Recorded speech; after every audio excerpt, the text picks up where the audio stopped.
Hey, very good morning, good afternoon, good evening. My name is Sean. This is Alex. And you're listening to another episode of Coast to Kings Radio. Today's episode talks about Magic Band. We just recently went on a little quick trip, flew in from Florida, hit the park for a day and a half-ish, and we're going to talk all about today. We had a great time. It was very, very short notice, even by our standards. It was short notice, but you it was... didn't even know that you were going to have... the days off, because I was technically supposed to work on one of them, and then I ended up getting it off last minute, because suddenly it was 3 days. We're like, oh. So we had time to fly out there. So it was really short notice. It was also on the back of a holiday weekend, so flying out there is so short notice. We're just going to stand by and hope we were able to fly out. President's Day. So like Tuesday... Normally Mondays are like a crazy day to travel, but it was Tuesday this week because everybody had Monday off. So it was busy at the airport, and it was quite entertaining to see all the people running to their flights. They're about to miss because TSA was so busy. On our flight, yeah. But yeah, we had a great time, and we flew to LA, grabbed the car. Obviously started with some In-N-Out Burger, and then went straight to Magic Mountain. It was actually the first time that we took our brand new camera lens and our new camera equipment, or GoPro, to the park. So we actually created 2 vlogs, which are located on our YouTube channel. We also have a bunch of amazing pictures on thecoastakings.com of Tatsu's repaint, for example, one room in construction, and some views from the back of the park. We've got some really great angles, some of our best pictures yet. We've gotten great feedback so far, so we would love for you to check it out if you haven't done so yet.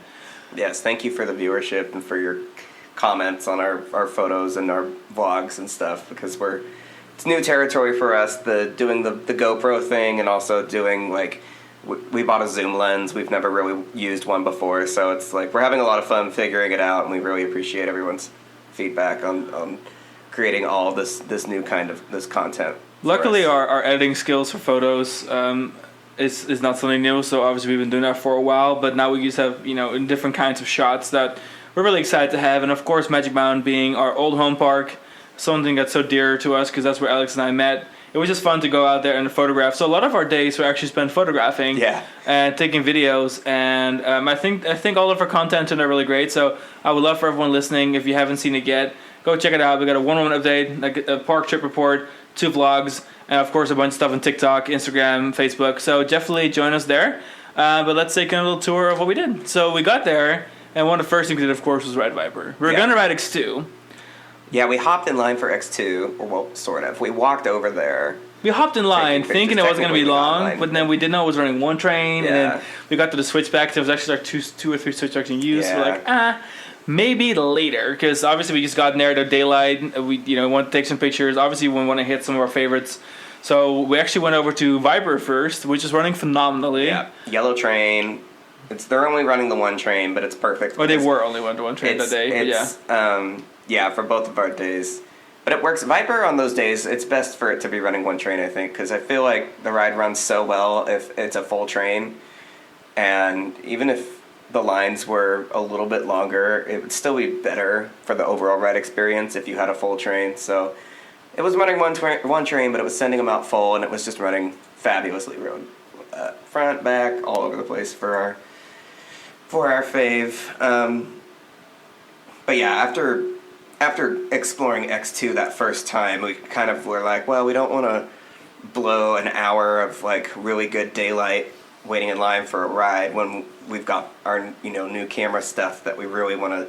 It's like we really wanted to seize the lighting, the daylight. So we just took off after getting a ride on Viper. We just started up the hill to Rapids Camp Crossing and made our way around, started filming and seeing what our new stuff can do. What was funny was the weather, because generally speaking, and I'm sure all of you guys know, SoCal, Southern California, Los Angeles, it's always very clear weather, generally speaking. There's only a couple weeks a year where it's not very clear or even raining.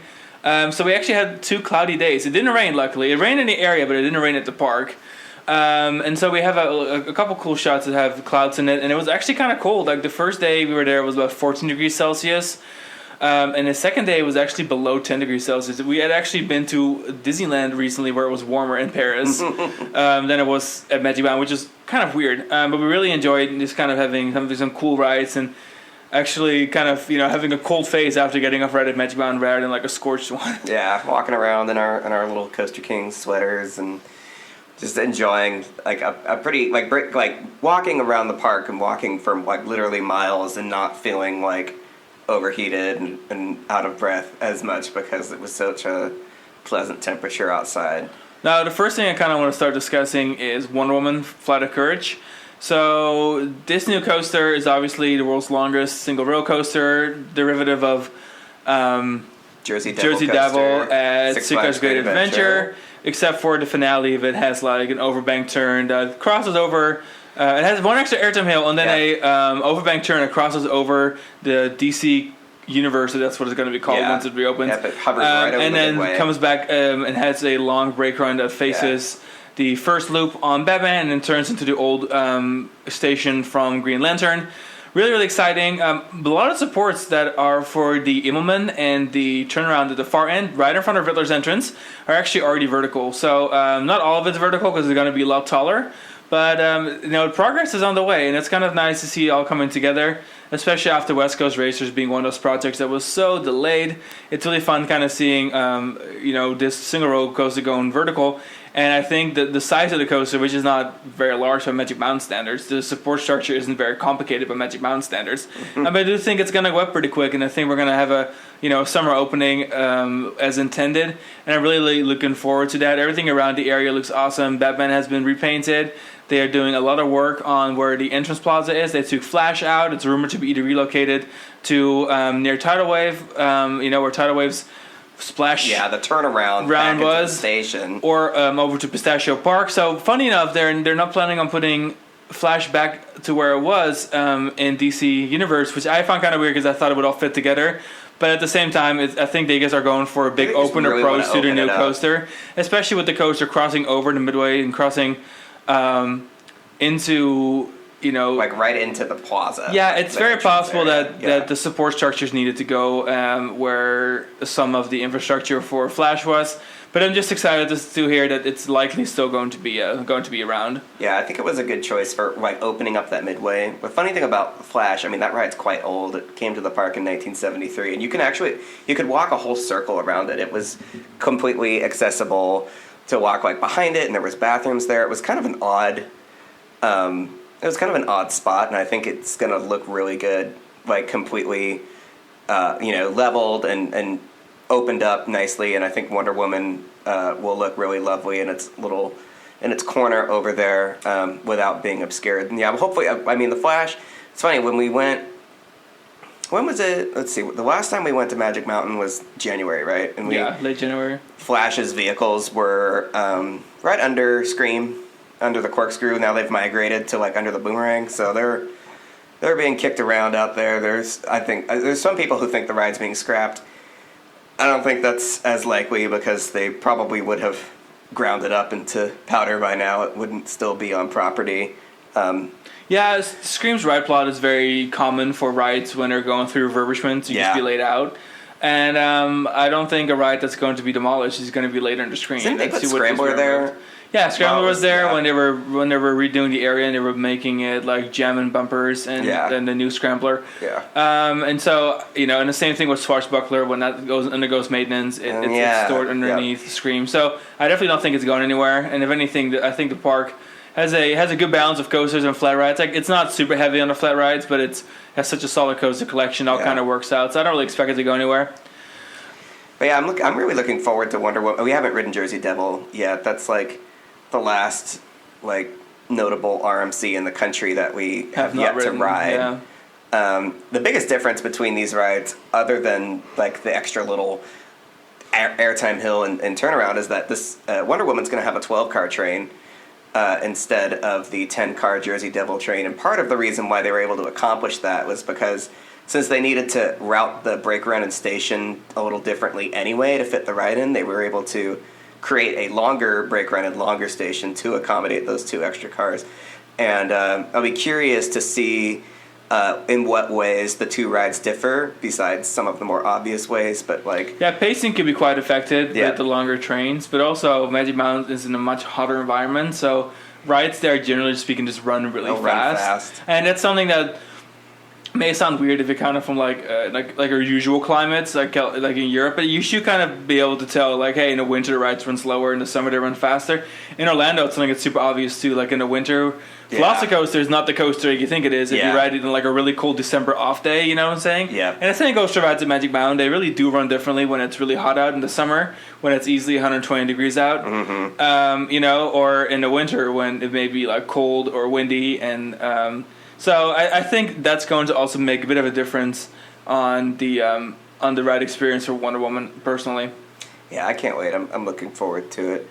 So moving on, what should be our next little? I think we should talk about Tatsu. Talk about Tatsu. So Tatsu, of course, has that new color scheme going on that everyone knows about. People are like nicknaming it the Nickelodeon color scheme, especially on our California Coast Against Twitter. Our post blew up, and even though I was really excited to share with everyone how great it looks, looks like everyone and the mother was really excited to say how much it looked like a Nickelodeon-themed coaster. This ride's color scheme is extremely polarizing. I think everyone is passionate about it. You're either very happy with it, like we are, or you're very not happy with it. I think my biggest surprise is people are acting like they've never seen such a thing before, but then there's coasters through the clouds at Nanchang Sunek Land that's been around for years, and it has the exact same color scheme. Like, it's one of the most huge ride. One of the most iconic, big, modern, intimate products. I mean, yes, we are definitely really into the Asian, European coaster markets, and we're really big on like planning our trips there and like covering it. And you know, you can ask me a lot of questions about the majority of Asia's like new parks, and I would actually know the answers for you. But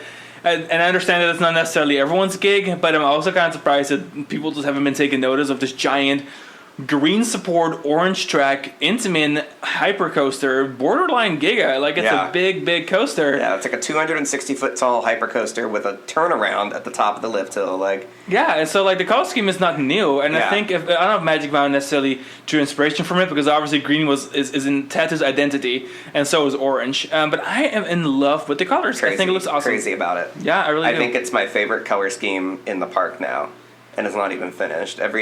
I will say, I think their color choices have been so strong lately. Really strong. So Scream, obviously, in 2015 got repainted to have that orange, and the blue works really well together, of course.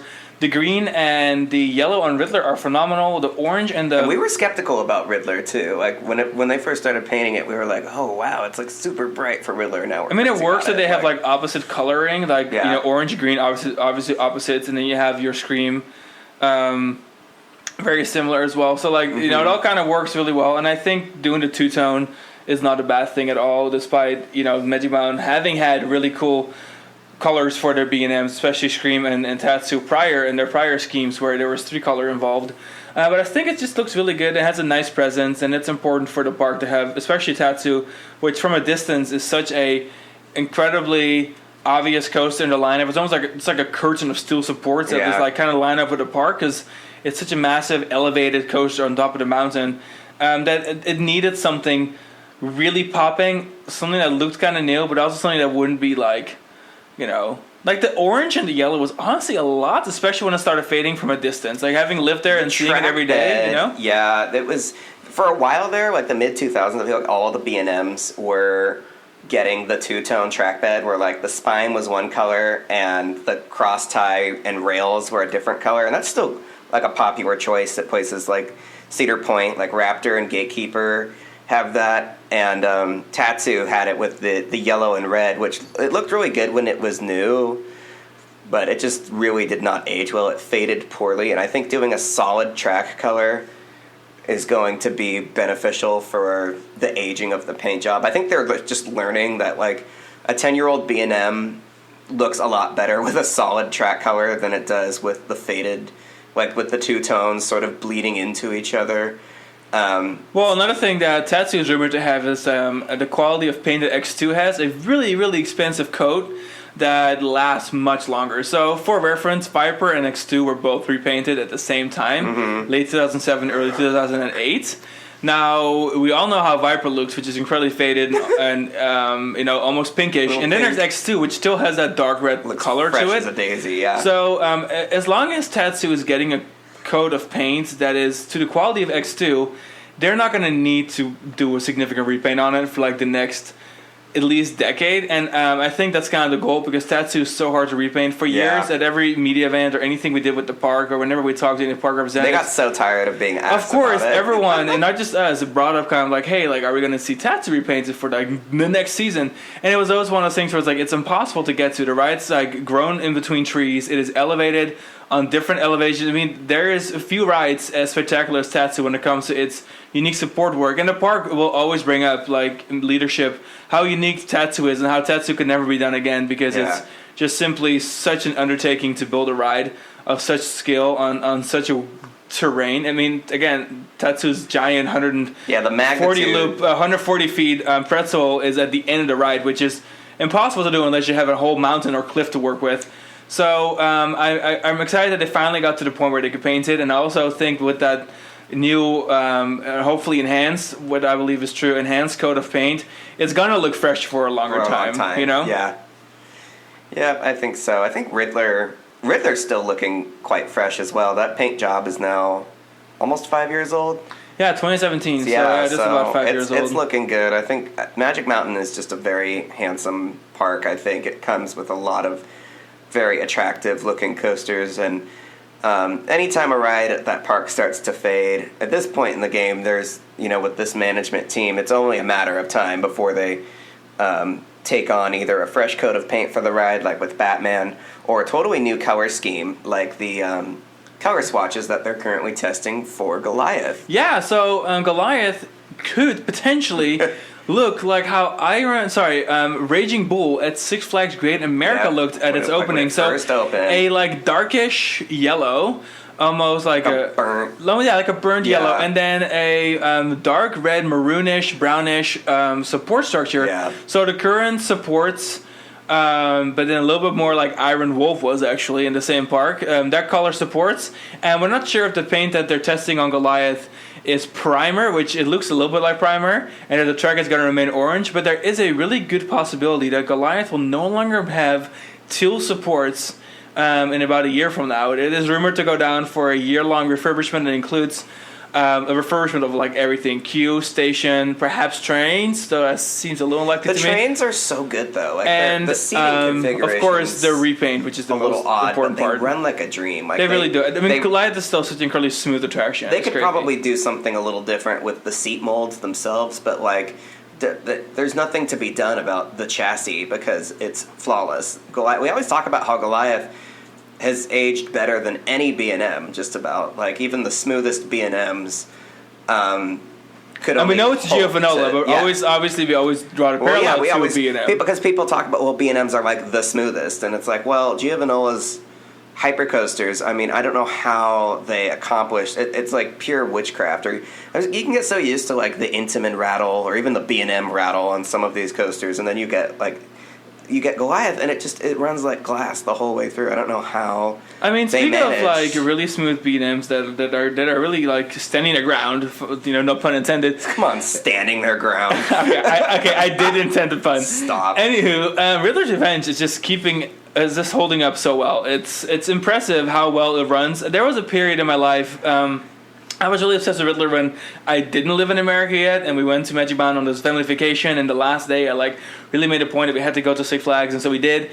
And Riddler was like a standout ride for me, and I was really impressed and really obsessed with it. And then we moved and we lived there, and my interest kind of slowly died a little bit, and then towards the last couple of years that we lived in Valencia, I really started liking Riddler again and really got obsessed with it and started appreciating how well it's running compared to other B&Ms of that age or even earlier stand-ups or Vortex at Great America. And now, every time we go back, it's just like Viper, Ninja, Riddler. We're just obsessed. I'm so in love with how well it runs. It looks great. All three trains are on the tracks. It is just a well-loved ride. The station music still works. Such a vibe. They brought the question mark lasers back about like 2014, 15. So it's just nice to know that Riddler, that massive 1998 coaster, over 2 decades later, almost 2.5 decades later at this point, it still runs almost like it opened 10 years ago. I feel really, really proud of the park and how they've maintained it, and it is such a massive coaster in the back. Park patrons love it. Like I always see people really into it. Are crazy but about this enthusiasts ride. don't really talk about Riddler, and I think it's one of the most underrated coasters in the United States. I think it's one of the best B&Ms ever built. It's just so solid. The I layout think is phenomenal. At the time in 1998 when they built it, it was the best B&M ever built up to that point, and I feel like it's a great ride, not just like a great ride for a stand-up coaster, but it is just an objectively wonderful ride, and there's nothing I would change about it. Yeah, I do feel that, I mean, okay, the stand-up thing is a little, dated at this point, but I think if you were to open this layout in 2022, it will be one of those layouts people are going to talk about. It's like benchy massiveness, just like really sharp elements, as in like the way they're designed, they're just really clever. The ride really flows without repeating itself too much, and despite it's me saying that, there's only one element that repeats itself twice, and that's actually really unique, which is the double dive loop behind each other, because in a way, despite it repeating itself, it also is so unique. Because one goes to the left and one goes to the right, and they both feel so different when you ride them. Yeah, even the corkscrews do that too. One goes to the left and one goes to the. No, they both go to the left. JK. But they're very different. But one is like part of a drop. One so you is drop into like it elevated and it ends into a drop. And exits into that crazy sharp left turn. And the other one is like buried in the ground. Yeah, and then shoots up. So, overall Riddler is just such a good ride. And also, I feel like B&M coasters, especially from this age, the 90s, late 90s, early 2000s, it's really rare for them to do stuff that isn't just like a bunch of inversions. And Riddler really has that like... those moments in between that it doesn't have inversion. So like after the half of this. So after the inclined loop, it has that really awesome, sharp, like almost like a wave turn moment that goes into the brake run and the myth course, and it has that drop out of it. And then after that corkscrew, you have that whole airtime hill, and then you have the whole like helix, and then you have the S shape, and then you dive into the final corkscrew. There's a significant amount of time spent the second half where there is no inversions. Like it's bookended by two corkscrews, but that's it. There's just some great drops, there's some great airtime on this ride, some great negative G's. It's one of those rides where like just every second of it just feels so perfectly choreographed, and I don't know, I just could never say enough great things about this ride. It's funny because like my first rides on it, I remember riding it when I was a kid, and I just felt like the positive G's on the inversions were too much for me, like they made my legs hurt, but I think 22 years later, I'm like the biggest fan of this ride ever. And it's one that like, not only do we always have to ride it whenever we go to Magic Mountain, but we pretty much always need to ride it twice. Like, once is never enough. No, yeah, totally. And it's also one of those rides where when you're really tall, and it's just like a little fun fact, you're always kind of front row, because I can stand in the back row, and as long as there's someone in the car in front of me, their seats obviously depend on how tall you are, and I'm always in the tallest setting. So I always look over the entire train. It's almost like a fun little POV thing. But I mean, either way, it's just such an incredible coaster. B&M at their very, very best, in my opinion. It's euphoric. I think so too.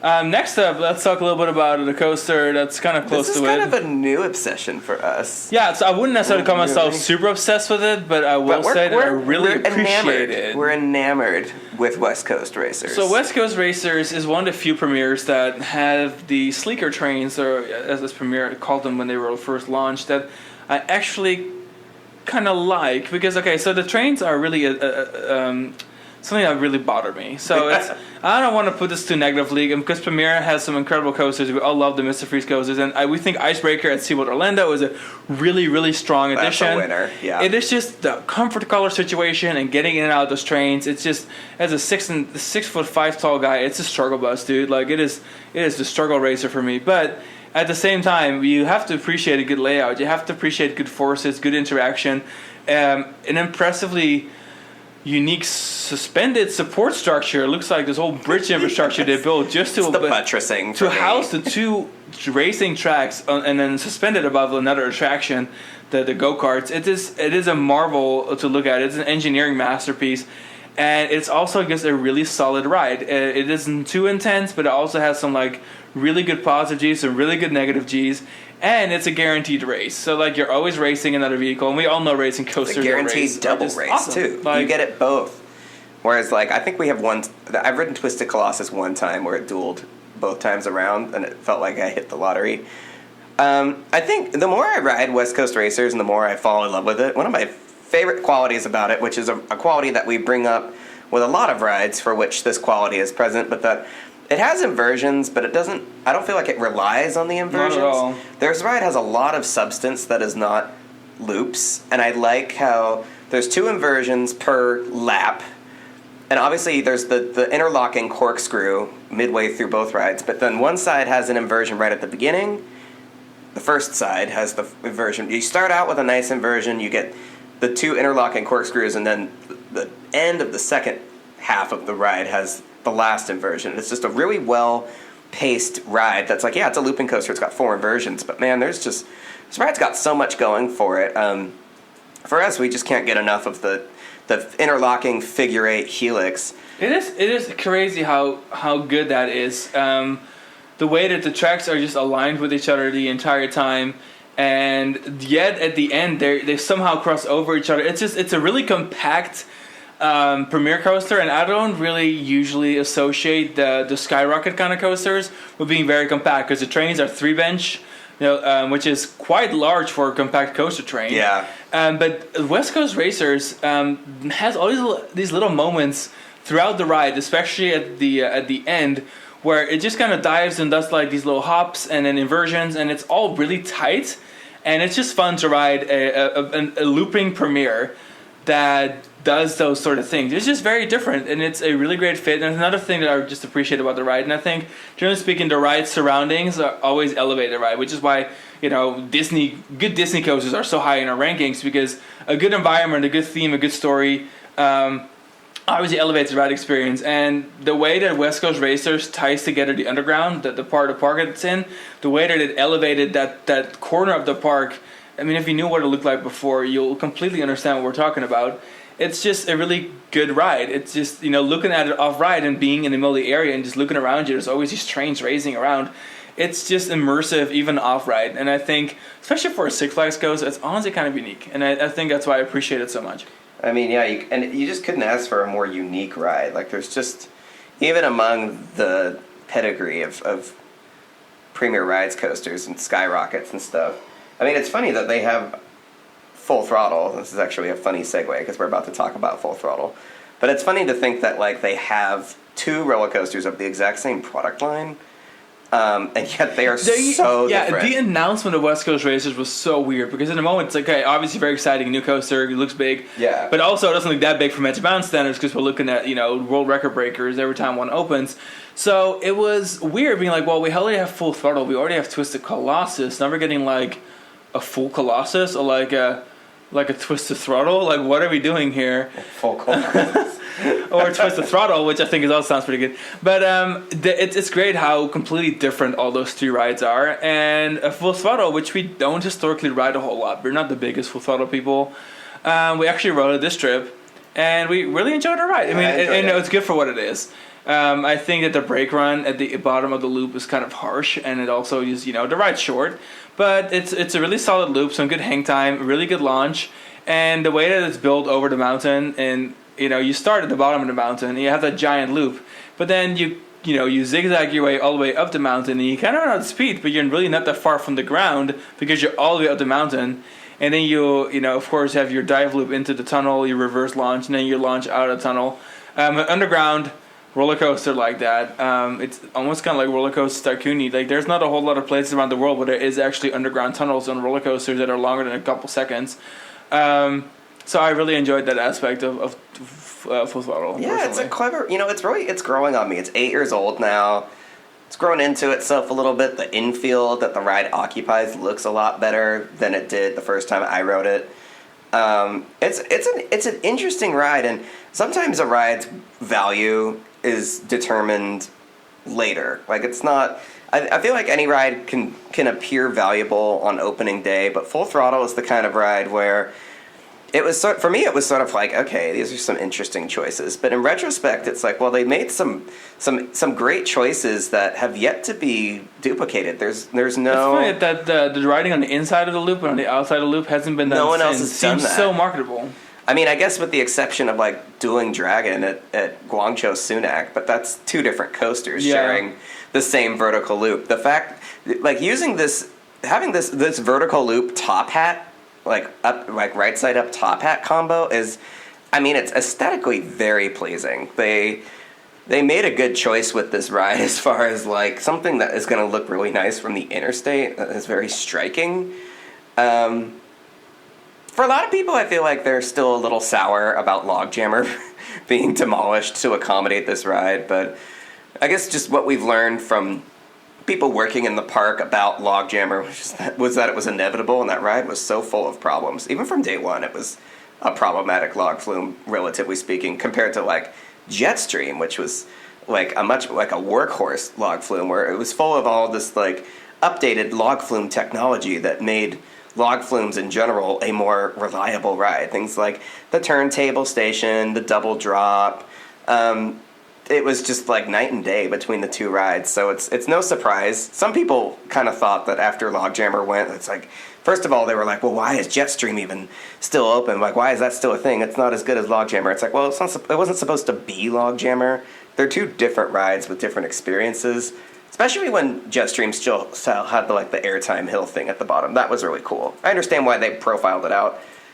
And if you want to experience what that was like, just go to Hershey Park and ride the Coal Cracker, because it's the only... You can get hurt in it. Yeah, that's super violent. Like, it's no surprise that Six Flags took the airtime humps out of all of their hydro flumes, but I digress. I really like Jetstream. Of course I love Logjammer too, but Jetstream just made a lot more sense, and Logjammer's plot being like this elevated lake caldera looking thing over Bugs Bunny Land. I mean, it would flood all the time. The ride, it was the so logs would beat themselves up between the drops, there was like a very short. So for those that don't really know Logjammer, you used to go all the way into the mountain, like almost up to like a Superman level. Yeah, you went up to and then Samurai Summit. You would just kind of like zigzag around, and you would cross underneath the lift hill, and you would make your way all the way over to where Tatsu's brake run is. So you would kind of cover all the way alongside where the loop is for Full Throttle now, and then you would have two drops that would bring you all the way back down to ground level. So you were kind of up right where Full Throttle's tunnel is, and you would then have a series of two drops to bring you all the way down to ground level, which is quite the height. And for the first drop wouldn't be quite as tall, but then you would go into like this S-turn paperclip kind of like going back around, and then you would have the second drop. But there was kind of this issue with like the boat spacing sometimes, where first of all, the first drop you would come in too hot. So like you would be like coming down a smaller the shit drop out of the right edge of and your you would boat. be like going, like you would be on an elevated piece of flume track, still like really high into the hills, and you would smack into that turn, and then like the water would flow like all the way down the hill and down the concrete and down the bushes. Like it was also not an environmentally good ride. And then you would make your way around, and then there would be another block. And sometimes the blocks would kind of like stack, and sometimes the boats would slam into each other because one boat was going way faster than the other boat, and then you would still have to go down that main drop at the bottom, which was a really large drop. It's about as large as Jetstream's drop, if not larger. The capacity for this ride shrank. It was just wild as it got older, because the more it ran, the more they would have incidents, and they're like, well, we need to space the boats out.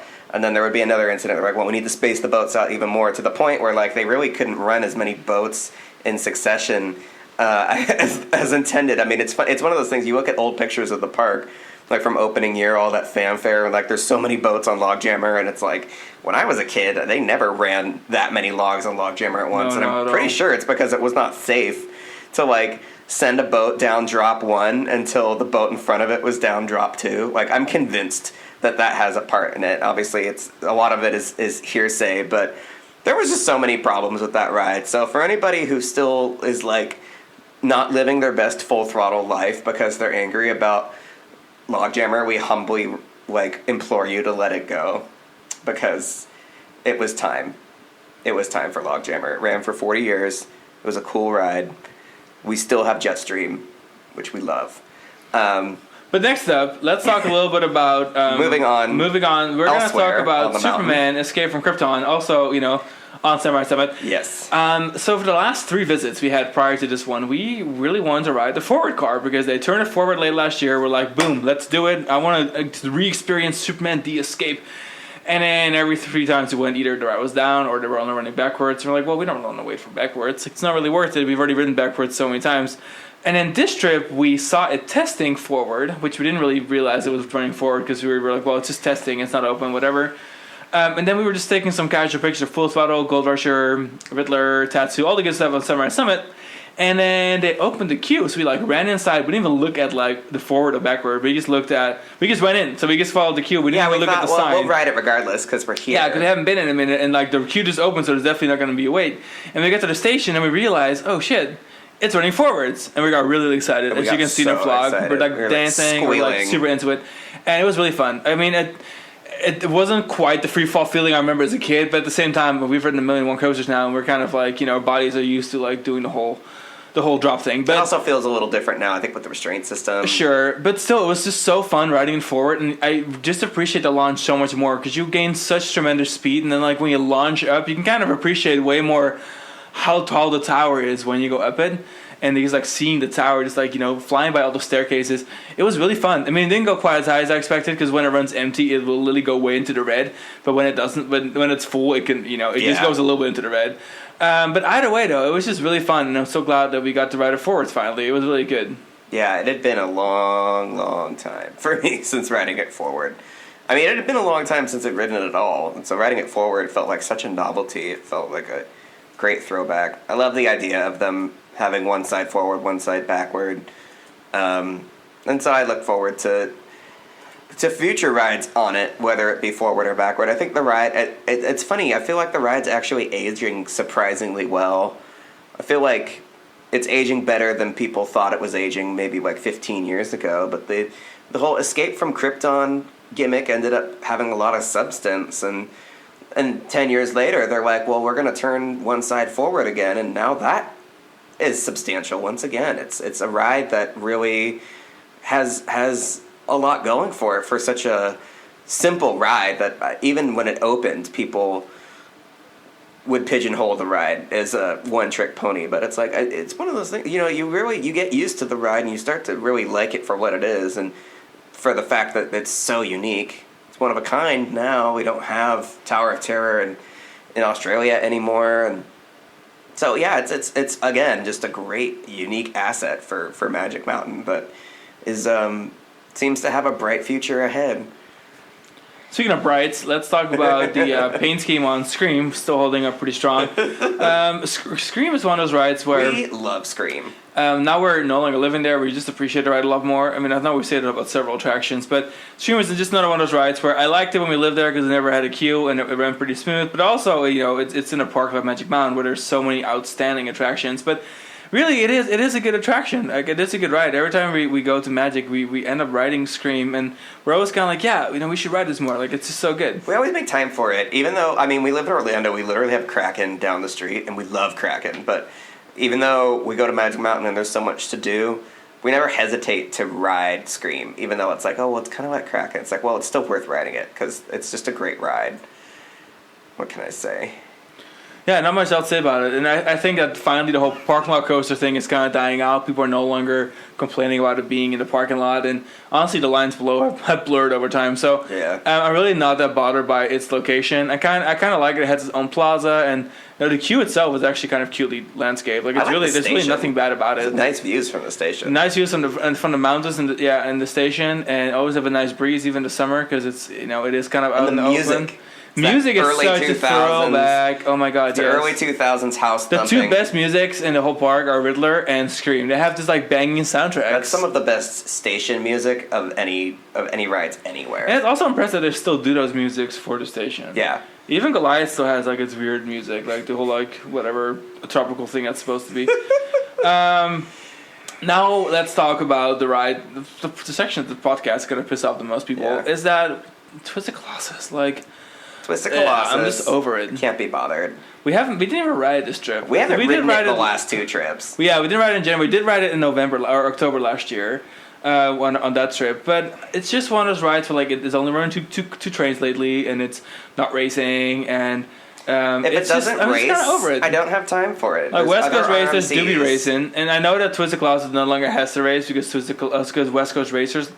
It'd be a lot more awkward if West Coast racers didn't race, right? Than Twisted Colossus just being Colossus. Yeah, Twisted Colossus. It doesn't really now. It doesn't explicitly mention anything about racing. Like that's what's And if you like RMCs, it's a perfectly good ride. Like we like it in the rankings, kind of like halfway through. But at the same time, like knowing its glory when it opened and it was always racing and they were like pushing it out. Yeah, that was just like the dream. And I'm also just amazed that. The not racing when they're running three trains is blamed on the fact that people have to put the loose items on the side and the train doesn't get out fast enough. But the park has never thought of like, oh, let's build a locker station right in front of the ride, and then people have to just put their stuff in lockers, and then it's a guaranteed race because nobody has to get out on the other side of the train.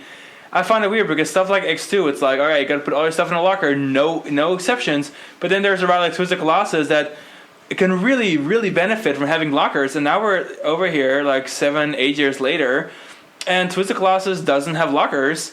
At the same time as 7 years later. At the same time, it's like I feel like they should have just built the lockers in there, and then that would have solved half of the racing issue from the get-go, even before West Coast Racers even opened. Yeah. And I guess, I mean, we could. I don't dislike the ride. It's not like we avoid it because we don't like it. It's just like not what we're there for, I guess. Yeah, I mean, it is a really strong When you coaster. take the racing away, it's a very standard But I think that's what I like RMC about experience, it the most, which like, there's no shortage of standard RMC experiences at really anywhere in the country. If we want to ride an RMC, we now have Iron Quasi. There's no need for us to bother with Twisted Colossus on our precious short time at Magic Mountain on our visits. There's like 15 other coasters at that park that have like a higher priority. So we take a few pictures of it and lament. We ruminate over the good times, the racing rides, and even that one double race ride that we had. Well, speaking of things that we find a little more important, we go is Ninja. First of all, Ninja, it can like either have a crazy long line or run one train, or there's like nobody there. That's like no in between. I feel with Ninja, especially when the Helpful Honda Express is down. There's been times where we just skipped it because the line was so long and it was running one train. But luckily on this trip we rode it not once but once per day. Yeah, and it was running great. The usual. I just find that it's a little more exposed now to take pictures of. I still miss the whole forest that it had years. Photographing it is a lot of before fun. the 2014. The ride experience is kind of, but yeah, it's funny how long it's been since they cut all those trees down. I still think back to that. It feels like such a long time ago. But yeah, the area around the ride with Jetstream and stuff, it's a nice looking area.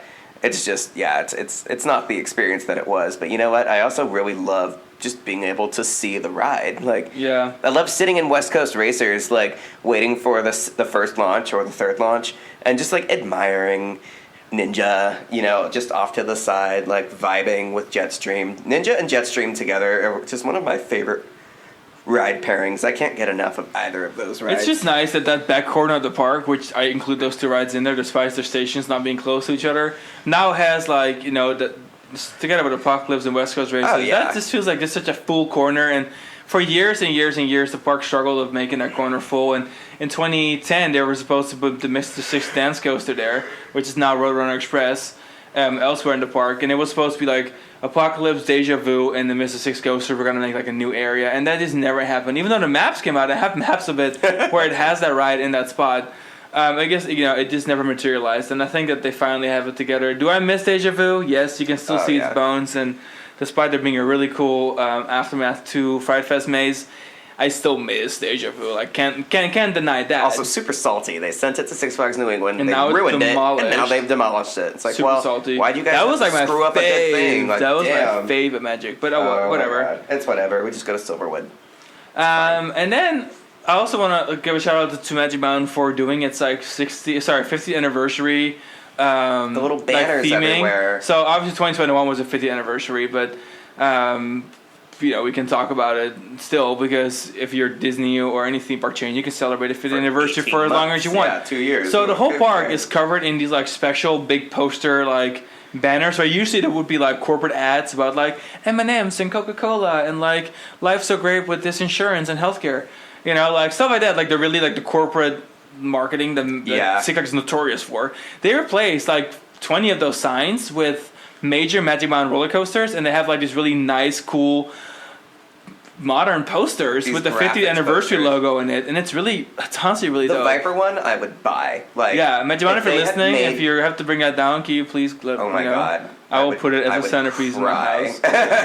I'm not going to email them. No kidding. But yeah, the posters are really handsome, and I just like the way that they're kind of scattered around the park. They're not necessarily next to their respective rides. They're just sort of like advertising the different rides around the park, and I don't know. It's just very nostalgic. I love the way that Magic Mountain seems to really reinvest in their rides. They want their rides to always be camera ready and functional, and sometimes that does mean a lot of downtime. It was definitely our visits in the wintertime we cherish for the low crowds and the great weather and stuff, but it's definitely off season. Like, you have to go into Magic Yeah, Mountain you have to be ready with for the stuff right to be closed. expectations. Because when we went on day one, Riddler was closed. Obviously, Tatsu closed for repaint. We had Batman's completely Batman, inaccessible. of course, closed. Lex Luthor is closed. Superman never opened that day. Superman was closed all day. So Revolution was closed on our trip because of its proximity to Tatsu's paint So we had project. like 6 major rides down, and on the second day, luckily we had Riddler open, Yeah. and Superman open, but we still had but X2 and closed, yeah. Lex Luthor and Batman and Revolution down. Yeah. So, but yeah, we've been there so many times, it doesn't bothersome. But there is just this thing about having parks that run 365 with really maintenance-heavy attractions, and Knott's really guilty of it too. I don't want to hear any excuse. I don't want to hear any BS that it's just Six Flags, because Knott's has it too. It's notorious. It's like there's just times Knott's of the is year, way worse. especially early in the year, like February, where there's just a lot of stuff down. Knott's will have literally like 50% of their e-tickets closed at one point, and that's just how it is. If it's February, don't show up expecting to ride all the coasters and all the stuff. Like, stuff will be closed. And I guess that's just really kind of how it works. I mean, even the parks in Florida, SeaWorld and Busch Gardens. Busch Gardens have their schedules of closed stuff. And Busch Gardens has 2 B&Ms down right now. And then, of course, when you think about the parks in Australia on the Gold Coast, which are also 365 or year-round parks, we see vlogs of like people going to Warner Brothers on Gold Coast, and literally like half of the coasters. DC Rivals is closed, Superman is closed, Green Lantern's closed. It's like, wow, what are you gonna ride, the kiddie coaster? So, I don't want people to shit on Magic Mountain for not having all rides open. Generally speaking, and especially having lived there the first year of 365, or the first full year of 365 we lived there. Honestly, they do a really good job keeping their stuff open, and especially with big projects like Tatsu repaint, which hovers over a bunch of different rides, and then having a whole new area being built. There's just going to be stuff that is closed, and as long as you know that going into it, I think you'll have a great time. That's kind of how we prepare ourselves when we go to trips to Asia. Like, we know, okay, Japan or China, we know stuff's not going to be open, so we go there knowing like, hey, we may want to ride that really cool, awesome, intimate Hypercoaster we discussed early in the episode in Nanchang Sunik Land, but we also know we're going to go there, and if it's closed, it's going to be closed, and that's going to be it. Like, I've missed some of the coolest credits. Just take some pictures because and leave. It's closed. Like the OTT Thrust at Happy Valley in Shenzhen was closed. What else did we miss? That was a pretty big deal. We missed Pyrenees at We missed Park Pyrenees, España, and because we didn't even go to the park because of a typhoon. So we're like, all right, whatever. I missed Hair Racer in Hong Kong also because of typhoon. Also because of a different typhoon. Yeah, I feel like typhoons are just like part of the theme whenever we go to Asia. But if you go to Magic, you're gonna have the same understanding. 20 roller coasters. I mean, the kiddie coasters were all running except for one of them. Oh yeah, so that was pretty good. Yeah, Hot Rod. Speedy Gonzalez was missing. Also, shout out for Magic Mountain having their railroad open again. Whistle Stop Park is open again. It was so fun and cute. I was like, yay! I'm glad that's open. Quite some time. It really was. But yeah, the funniest thing to me is like when people from like Ohio, for example, will in January or February go to Magic Mountain and then have like the audacity to complain about the rides that are closed. It's like, well, your whole park is closed. January. At your home park. How many rides are open at Cedar Point right now? 0. I don't want to hear it. I don't want to hear it. You're so I'm just so tired. People coming from all over the country because their parks are closed to go to Magic Mountain in the off season, and they're like, well, 6 coasters were closed. I'm like, well, Cedar Point has 16 coasters closed right now. So shut your mouth. Don't want to hear it. Enjoy Magic Mountain. I can't. You're just doing the most right now. Look, I can't do anything else. That's right. There's no other way for me to do it. But yeah, so one more thing I kind of want to talk about is you can kind of go behind the park now, and obviously we got some really awesome shots that are on ghostskins.com. There's also this whole new housing development, so we've kind of been snooping around and looking, snooping. We've picked out like 7 dream homes that we want to, we will potentially move to. There's a lot of interesting controversy online about like those houses. We love really Florida. Weird. Don't get us wrong. But we also love California. But we love California way more. Don't forget, we started as California Costa Kings. Yes. But yeah, so if you ever get a chance to kind of go up there, and if you want to kind of see the park from the back, there's these sidewalks that are really close to the park that they really are not going to be able to build anything on those sidewalks that are going to cover the park. So like you will for the foreseeable future Yes. have a really nice view of Magic Mountain, and you can just walk all alongside the back of the park. So if you're ever just looking for something chill to walk at, I would say go for a walk there. Kind of take a look. If you're a coast enthusiast, we really enjoy doing it. We really enjoy taking videos and pictures back there, and I advise that you do the same if you can. Like it's just fun. It's just different. And I'm sure we'll be back in a couple of weeks.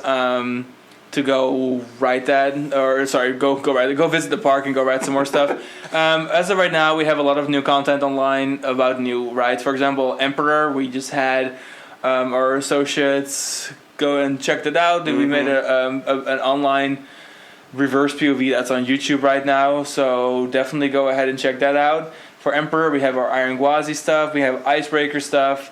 So we're excited for all the SeaWorld Park Entertainment coasters. We're obviously going to check out one when that opens. So lots of content. We appreciate all of your support and following us on social media, doing the YouTube thing, of course listening to Cozy Kings Radio on your favorite streaming service. So please also leave us a review if you can on your favorite platform, whether that's Spotify or Apple Podcasts.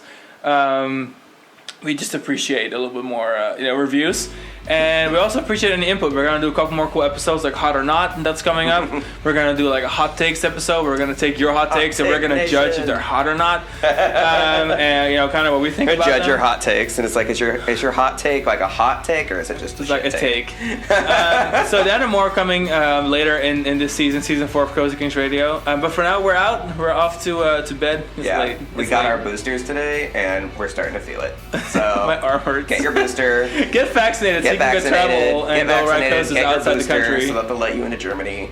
Or the Netherlands, wherever you're headed. France. So that's also on the schedule for later this year. But the schedule for now is to go to bed and for you to have a great rest of your day. Thank you for listening, and we'll see you later. Bye.